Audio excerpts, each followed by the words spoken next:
สุขสวัสดีทุกท่านเนาะมื้อนี้วันไซสิพาทุกท่านมาเบิ่งคุกเนาะคุ้มขังแต่สมัยฝรั่งเศสปกครองลาวเนาะแต่สมัยฝรั่งอยู่ทางแข่งบ่อแก้วเด้อเนาะแข่งบ่อแก้วเฮาอยู่ห้วยทรายบ่ตัวนี้แม่นหยังนี่ห้วยทรายบ่ตัวนี้ห้วยทรายแข่งบ่อแก้วเอาเนาะห้วยทรายแข่งบ่อแก้วโอ้มันเป็นค่ายนายซิปบ่ค่ายนายซิปของฝรั่งเศสเนาะโอ้สมัยสงครามคือว่าท่านได้มาบ่อแก้วนี่มาเบิ่งเด้อเนาะสมัย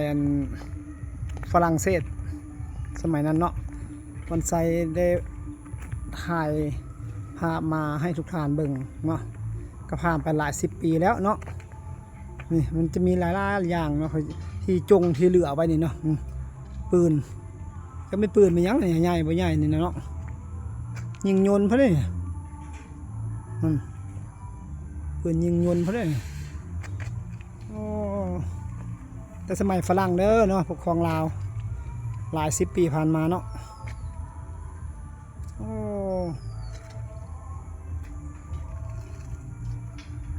ปืนใหญ่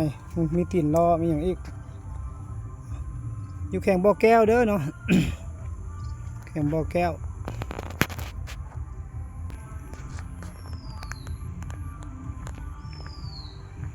โอ้มีหุ่นมีหุ่นยนต์นี่ไม่ใช่เป็นปืนเด้นี่คนสิบังคับอยู่ในนี้เบิ่งนี่นะ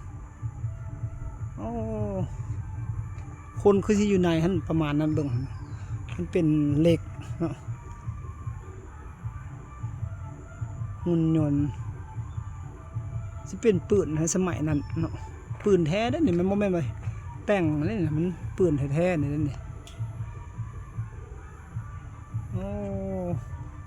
เป็นหุ่นยนต์นี่มันเคลื่อนที่ได้นะเบิ่งเอาไว้ยิง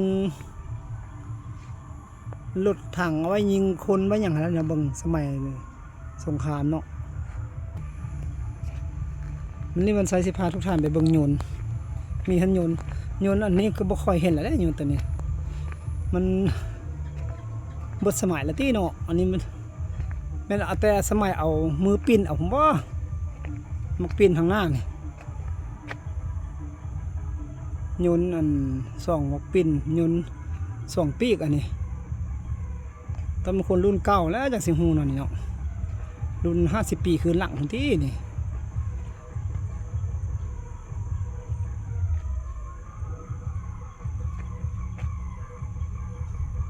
สมัยฝรั่งเศสเด้อเนาะ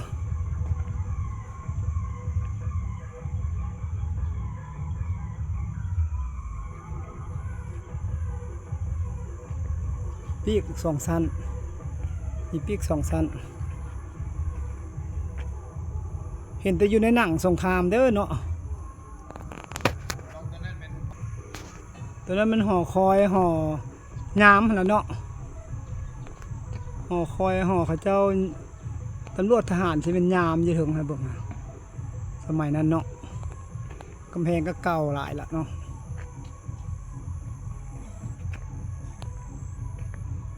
มาติดทุงซ่านลาวใส่ คักไปหักษาไว้แต่เท่านี้แหละเอาไว้เบิ่งให้ลูกให้หลานเบิ่งเนาะ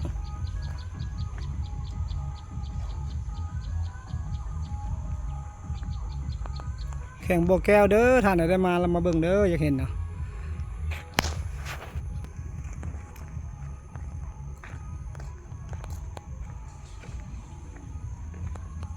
อันนั้นละแม่น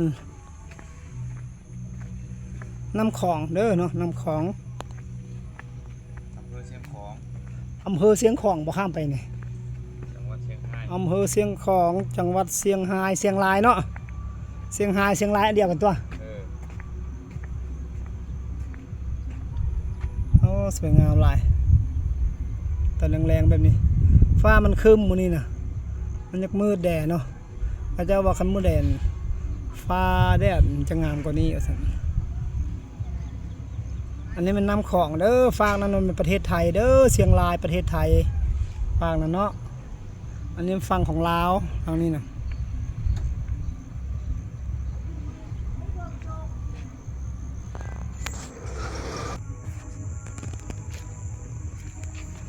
นนี้ก็คล้ายๆคือเครื่องบินเนาะสิเป็นเครื่องบินบ่สิเป็นหยังอันนี้คล้ายๆเครื่องบินนี่แหละสิเป็นสัญญาณโทรศัพท์บ่มีหยังเนาะสมัยตะกี้เนาะมีอันนี้อยู่นี่อีกแล้วก็มีห้องห่างแบบนี้สิจักมันหยังเนาะมีปีก2ปีกนี่มีปีก2ปีกกำแพงก็รุ่นเก่าขนาดเลยกำแพง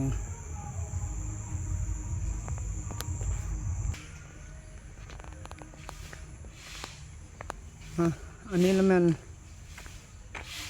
ตัวหุ่นเล็กโอ้สิยิงปืนได้แท้เลยนี่หุ่นนี่โอ้คักเว้ย